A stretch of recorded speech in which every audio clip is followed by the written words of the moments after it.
राधे राधे। राधे राधे। मेरे पास दो क्वेश्चन पर छोटे छोटे हैं, ज़्यादा समय नहीं लूँगा। एक ही प्रश्न करो। बिल्कुल छोटा सा है। नहीं बहुत छोटे से और छोटा कर दो। पूजा करें तो मतलब किनकी करना चाहिए, मतलब रियल मतलब ऐसा कि कृष्ण भगवान का भी शंकर जी का भी, मतलब ऐसा कंफ्यूज हूँ थोड़ा सा, मतलब मैं फिर। Oh my God. रावण के किचन के अंदर सारे ग्रह सब्जी काटते थे, सब्जी काटते थे, तो फिर रावण की पूजा करो ना। किसी की भी आप लोग पूजा करने लगते हैं,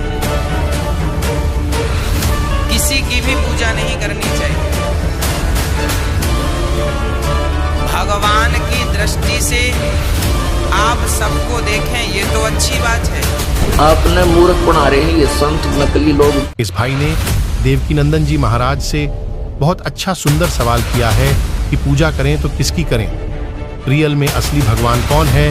तो आज इसी सवाल को विस्तार से क्लियर करने के लिए हम आपके बीच दो संतों के आध्यात्मिक विचार लेकर आए हैं। इस आध्यात्मिक ज्ञान चर्चा में एक तरफ है देवकीनंदन ठाकुर जी महाराज और दूसरी तरफ हैं जगत गुरु रामपाल जी। इन आध्यात्मिक संतों में किसका ज्ञान उत्तम है, कमेंट करके हमें अपनी राय अवश्य दें। अगर इस चैनल पर आप पहली बार आए हैं तो फटाफट से वीडियो को लाइक और चैनल को सब्सक्राइब जरूर कर दें। तो चलिए वीडियो शुरू करते हैं। राधे राधे। राधे राधे। मेरे पास दो क्वेश्चन पर छोटे छोटे हैं, ज़्यादा समय नहीं लूँगा। एक ही प्रश्न करो। बिल्कुल छोटा सा है। नहीं बहुत छोटे से और छोटा कर दो। मैं पहले से मतलब भागवत से तो बहुत पहले से भगवान की कृपा है कि जुड़े हैं, सुनते रहते हैं। और लेकिन मेरा ये क्वेश्चन है कि जैसे कि अभी दीक्षा ली है मैंने, काफ़ी समय से आपसे मिलना चाह रहा था, तो दीक्षा मैंने अभी ली है 3 दिन पहले। तो मैं ये चाहता हूँ जैसे कि अभी आपने बोला था कि आप हनुमान चालीसा का पाठ करना चाहिए, और कथा में भी आपने बोला कि शंकर जी को जल भी चढ़ाना चाहिए, और लेकिन मतलब कृष्ण भगवान को भी मानना चाहिए। मतलब फिर पूजा करें तो मतलब किनकी करना चाहिए, मतलब रियल में मतलब ऐसा कि कृष्ण भगवान का भी शंकर जी का भी, मतलब ऐसा कंफ्यूज हूँ थोड़ा सा, मतलब मैं फिर। Oh my God. मतलब कृष्ण भगवान को दिल से मानता हूँ बहुत पहले से मैं, पर मैं पूजा कैसे आप हनुमान चालीसा करेंगे, रामायण जी भी पढ़ेंगे, भागवत जी भी पढ़ेंगे, मतलब ऐसा मतलब फिर बहुत फ्रस्ट्रेशन में आ गए हो आप पूजा कर करके। नहीं फर्स्ट ऐसा कुछ नहीं है, पर मैं दिल से तो ठाकुर जी मेरे बहुत पहले से, मतलब 8-10 साल पहले से जाता हूँ, वृंदावन भी जाता हूँ, 84 की परिक्रमा भी की है 2-3 बार। अच्छा एक मिनट रुको जी, रुको, ब्रेक ले जी। नाम बताओ अपना। जी मेरा नाम मनोज लोधी है और मैं रहने वाला सुंदरगढ़ जिले से हूँ, पर यहाँ पे आपकी कृपा मिली तो मैं बहुत दिन से इंतजार था आपके चरणों से आशीर्वाद लेने का। आप सुनो, आप जी। सुनो, आप सुनो, आप सुनो।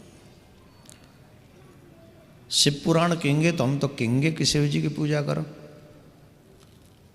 और अगर देवी भागवत कहेंगे तो हम तो कहेंगे अपनी कुल देवी की पूजा करो। नहीं मैं तो पर डे सुन तो लो। Okay okay. माइक ले लो इनसे, अब माइक ले लो और वहीं खड़े होके सुनो आप।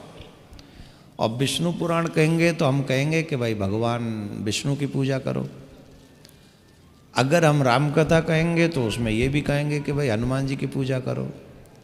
और जिन बच्चों को अभी तक दीक्षा नहीं मिली है, जो बच्चे अभी अपने किसी परंपरा से जुड़े हुए नहीं हैं, उन बच्चों को बार बार एक ही बात हम कहते हैं, कम से कम हनुमान चालीसा का पाठ करो और ओम नमो भगवते वासुदेवाय इसका मंत्र जाप करो, ये कहते हैं। ठीक। अब आपके मन में संदेह उत्पन्न हो गया कि शिव जी को भी भजें, हनुमान जी को भी भजें, कृष्ण जी के दीवाने। तो जिन लोगों को हमने दीक्षा दी है या जिन लोगों ने दीक्षा ली है, राम जी का मंत्र लेने वालों के लिए राम, कृष्ण जी का मंत्र लेने वालों के लिए कृष्ण, नारायण का मंत्र लेने वालों के लिए नारायण ही सर्वोपरि हैं, और उन्हीं में अधिक समय उनको लगाना चाहिए। अगर तुम हमारे शिष्य, अब तो हो ही अगर मगर की जगह नहीं बची, तो अगर शिष्य हो, दीक्षा ले चुके हो तो दीक्षा ले चुके हो, तो अब तो तुम्हारे पास कोई ऑप्शन नहीं है। दोस्तों, अभी आपने सुने देवकीनंदन जी महाराज के आध्यात्मिक विचार। आइए अब सुनते हैं संत रामपाल जी महाराज के आध्यात्मिक विचार। पवित्र पुराण ने हमारा बहुत सा काम हल्का कर दिया इस दास का। एक तो ये सिद्ध कर दिया कि ब्रह्मा और विष्णु और शिव और रुद्र, महेश्वर जिसको कहते हैं, ये ये भगवान नहीं है, ये ईश नहीं है। इसलिए दास कहता है कि तीन मुख्य रूप में दास के प्रवचनों में ये ब्रह्म समझो, एक सरब्रह्म, एक अक्षर ब्रह्म और तीसरा परम अक्षर ब्रह्म। तो इन तीन प्रभुओं का ज्ञान जब हमें होगा तो हम पूरे दातम ज्ञान को आसानी से समझ सकेंगे। ये ज्ञान हमें होगा कहाँ से? हमारे सदग्रंथों से। हमारे सदग्रंथ कौन से हैं? जैसा आपको अभी बताया, हमारे सदग्रंथ हैं, सदशास्त्र हैं, पवित्र पांचों वेद, ऋग्वेद, सामवेद, अथर्ववेद और यजुर्वेद, और पांचवा वेद सूक्ष्म वेद जो परमात्मा स्वयं आकर ज्ञान देता है। और ये हिंदू धर्म के गुरुजी बताते हैं पांचवा वेद महाभारत है। पांचवा वेद महाभारत, ये इनकी अपनी सोच है। ये पांचवा वेद महाभारत नहीं है। वैसे तो कितने वेद बना लो, ज्ञान अपनी मर्जी से, जैसे बोध माने ज्ञान ही होता है। 18 बोध, 18 ज्ञान, ये पुराण है। 18 बोध अलग हैं और उनमें से एक बोध पुराण है, और पुराणा के फिर 18 विभाग हो गए। इस प्रकार हमने इस तत्व ज्ञान को समझना है। प्रसंग आज चला है कि परमात्मा की प्राप्ति के लिए हम इतना कठिन प्रयत्न करते हैं। प्रत्येक मानव ये मानता है कि कोई शक्ति है जो हमें सुखी कर सकती है, कोई ऐसी पावर है। तो उसकी उस समर्थ शक्ति को किसी ने तो अपने हिसाब से किसी देव को मान लिया कि ये समर्थ शक्ति है, दूसरे ने मान लिया ये ऐसी समर्थ शक्ति है, ये है पूर्ण परमात्मा, किसी ने किसी को। तो ये निर्णय कहाँ से होगा कि पूर्ण परमात्मा कौन है?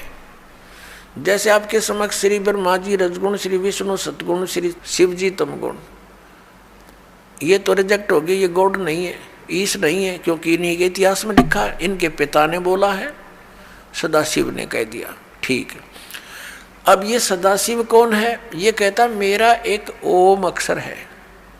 ओम अक्षर किसका है? ब्रह्म का। तो ये ब्रह्म ही सदाशिव रूप में प्रकट हो गया। जैसे गीता ज्ञान देते समय इसने अपना वास्तविक रूप दिखाया श्री कृष्ण से बाहर निकल के, और इतना लंबा चौड़ा ऊपर तेज बहुत घड़ा इसके शरीर में, और इसके भयंकर रूप को देखकर अर्जुन जैसा योद्धा भी कांप रहा है और कह रहा है कि भगवान आप तो देवताओं को भी खा रहे हो, सिद्धों की सिद्ध भी आपके, ऋषि भी आपके सामने मंगल कामना कर रहे हैं, आप किसी को नहीं बख्श रहे हैं। तो 11वें अध्याय के 32वें श्लोक में कहता है कि मैं काल हूँ भाई और अब प्रवृत्त हुआ हूँ। श्री कृष्ण काल नहीं थे। श्री कृष्ण जी ने पहले कभी अपने आप को काल नहीं कहा, बाद में कभी उसने काल नहीं कहा, और उनके पास आकर के सब ग्वाल बाल गोपिकाएं तथा पशु पक्षी भी प्यार पाते थे। तो श्री कृष्ण काल नहीं थे, ये काल था श्री कृष्ण यानी विष्णु जी के पिताजी, जो इनको भी यहाँ अज्ञान से परिपूर्ण करके रोके हुए हैं। पुण्यात्मा, उस कौन से परमात्मा की हम भक्ति करें, इसका निर्णय हमारे सदग्रंथों में। सदग्रंथ आपको बता दिया, ये 5 वेद और इन 4 वेदों का निष्कर्ष संक्षेप श्रीमद् भगवत गीता में इस ब्रह्म ने ही बोला है, जो अभी विष्णु और ब्रह्मा जी को कह रहा था कि तुम ईश नहीं हो, तुमने अपने आप को ईश मानकर, कर्ता मानकर बहुत भारी गलती की है, बड़ा अचरज किया है, असंभव बात की है तुमने, कही है तुमने। तो ये भगवान नहीं है, ये तो क्लियर हो गया।